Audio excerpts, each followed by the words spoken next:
વંદમી ગુરુદેવ. જી. સાતામાં છો ગુરુદેવ? જી. દયા પાડો. ગુરુદેવ, આ મારો બાળક છે, તેનું નામ મોહનદાસ છે ગુરુદેવ. જી. ગુરુદેવ, તે ભણવા માટે પરદેશ જવાનો છે, તો હું આપની પાસે પ્રતિજ્ઞા કરાવવા આવી છું ગુરુદેવ.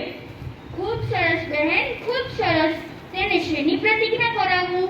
ગુરુદેવ, તે પરદેશ જાય છે તો તેના સંસ્કાર બગડે નહીં, ત્યાંના વાતાવરણમાં તેનું મન લાગે નહીં, અને તે ત્યાંથી માંસાહારનું સેવન ન કરે, અને પરસ્ત્રી ગમન ન કરે, અને દારૂનું સેવન ન કરે, તેવી પ્રતિજ્ઞા કરાવો ગુરુદેવ. જી. બેટા, ઊભો થા, હાથ જોડ. સરસ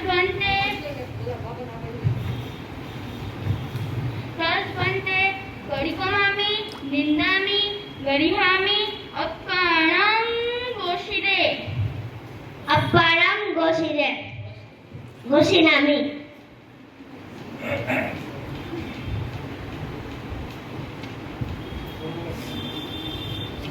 જોયું ને, એક માં પણ ગુરુ સમાન જ કહેવાય. એ માતાએ ગુરુને જોઈ